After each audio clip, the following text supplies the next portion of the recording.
que drogas você usa? Ou você acha que não usa nenhum tipo de droga?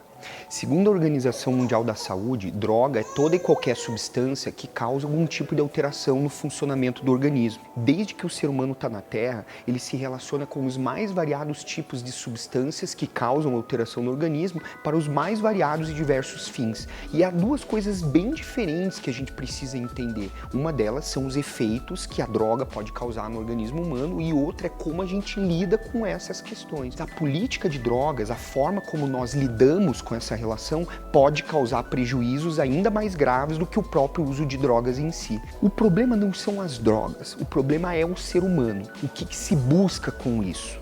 Então eu não consigo entender por que, por exemplo, a gente estigmatiza, a gente tem medo, a gente tem pânico, a gente tem muitas vezes angústia de ver uma pessoa usando crack na rua, por exemplo, enquanto poucas pessoas se incomodam vendo alguém extremamente embriagado saindo de um bar e entrando dentro do carro, por exemplo. Porque a gente está diante de duas substâncias que podem causar mal a alguém, mas uma é estigmatizada enquanto a outra é culturalmente estimulada. Toda vez que eu estou falando sobre isso, alguém me pergunta: Diogo, você fala isso, mas eu queria saber se fosse o seu filho usando crack. Bom, eu te respondo, se fosse o meu filho usando crack, a última coisa que eu desejaria que acontecesse a ele é que ele fosse parar numa delegacia, que ele fosse parar num presídio, que ele fosse violentado, estigmatizado, julgado por conta disso. Com todo o amor que um pai pode ter por um filho, eu ia procurar entender quais são as suas razões, quais são os seus motivos, o que ele está sentindo, o que ele está buscando.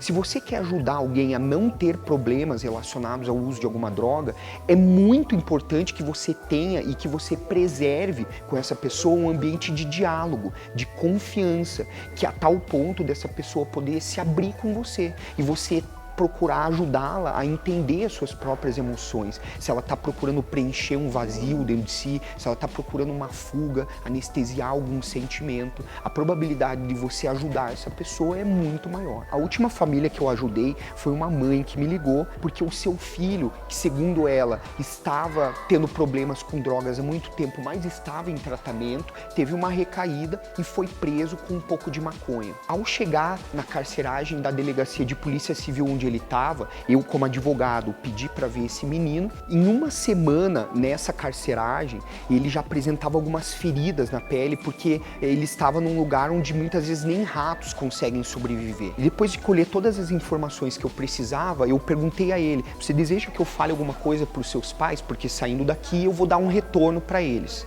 Ele só olhou dentro dos meus olhos e disse: doutor, a única coisa que eu quero é um sabonete e uma escova de dente, porque há uma semana que ele estava lá, ainda não havia sido oportunizada esse jovem a chance de fazer higienização.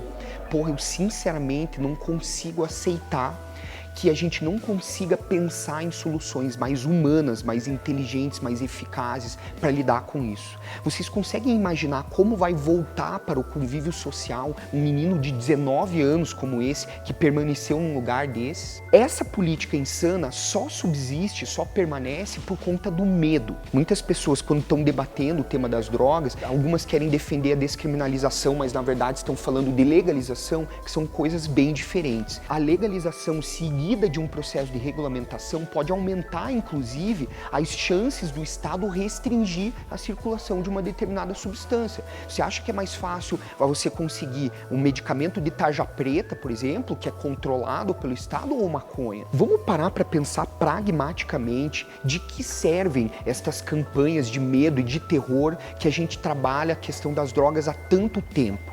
Aqueles vídeos terríveis, imagens degradantes, um menino chegando em casa intoxicado, pegando um televisor para vender, para comprar droga, ameaçando a família, enfim. Para a mãe que está em casa com um filho de 12, 13, 15 anos, ela só vai ter pânico, ela não vai receber nenhum tipo de orientação, não vai saber como lidar, não vai ter a possibilidade de dialogar com seu filho sobre isso, só vai gerar medo e terror. Países que são considerados exemplos de prevenção, eles fazem justamente o contrário. contrário, eles disseminam os aspectos positivos de uma vida saudável. Nós sabemos que os jovens, eles pautam muito seus comportamentos por seus ídolos. Eles pegam figuras bem-sucedidas nos esportes, na arte, músicos, artistas, e disseminam uma mensagem positiva para esses jovens. Eu estou convencido de que nós iremos, de fato, reduzir os problemas relacionados ao uso de drogas, primeiro quando a gente quebrar esse tabu e pararmos de julgar moralmente aqueles que usam determinados tipos de droga. Ao invés de a gente construir presídios, nós devemos encher as cidades de espaços culturais com acesso à internet, bibliotecas, espaço onde as pessoas possam exercer os seus talentos, e encher de canchas esportivas os bairros com professores de educação física, identificando e treinando futuros talentos esportivos. Todo ser humano tem um talento, tem uma potencialidade. Se nós ajudarmos os jovens a identificar esse talento e encontrar esse seu propósito e ajudá-los a desenvolver isso, é óbvio que a gente vai ter muito menos problemas relacionados ao uso de drogas na nossa sociedade. Se você acha que esse é um tema relevante, curta esse canal que a gente ainda vai falar muito disso por aqui. Valeu, galera!